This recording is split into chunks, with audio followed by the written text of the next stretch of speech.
So with respect to patient active approaches and not necessarily immediately trying to work on the having the patient activate the specific region that you're working on, one of the things that you can do is you can look at something like the ankle.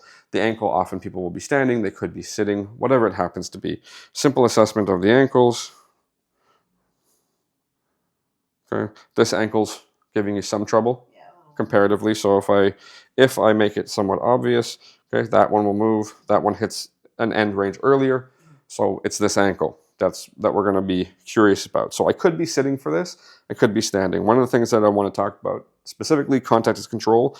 So in this case, I'm going to use my hand on the heel and I'm going to use my forearm on the foot to block so it's more powerful. So if I come here, I put it to relative bind. The area shouldn't feel particularly activated to me. I should be on bind, but nothing should be jumping. Nothing's jumping. Okay, so what I want you to do is I want you to push your foot into my hand and let it go, right? So classic, generate the counter movement and we get something. Okay, so what I want you to do is I want you to push your heel straight down, okay, and let it go. So we got something, right? Something happened. Bend the opposite leg. Okay, what I want you to do is I want you to drop your knee across the table. Yep, that one will work.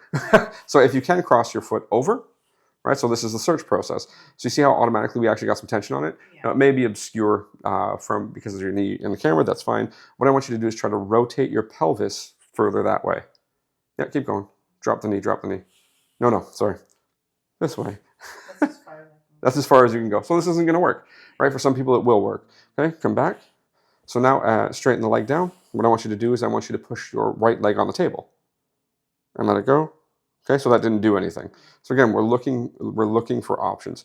Push your left hip on the table and let it go. Doesn't connect. In some people it will connect. What I'd like you to do is cross your arms. Try to rotate your torso to the left. And nothing. It's okay. Now, do you feel how that connected into your ankle a little bit? Yeah. Okay, mild. So under the circumstances, if we search through this, the thing that was most appropriate for you in the moment seemed to be you pushing your foot into my hand. So push your foot into my hand and let it go. Let it go. Keep going. You got to remember to let it go. Right? Okay, push again and let it go. So that will work consistently. But for some people, the alternate movements will work. So what I actually want you to do now is I want you to try to internally rotate or twist your knee to the opposite side and let that relax. See, that worked reasonably well. Did that feel more comfortable? Yeah. Okay, try to rotate your leg out and let it go. That's uncomfortable. Yeah, it's uncomfortable, right? So we rotate your leg in again and let it go. And I gain a little bit, but I'm probably at heavy end range. Because we got some change, we reassess. Slightly better. Well, now this is the good ankle. Now this is the good ankle. But the thing that I want to note is the search for different activating forces. I can't simply assume that one will work the best and just stay there, or the one that I choose first, if it seems to connect, that's the best. I need to check the other ones. So in some cases, it will work better to do the other things.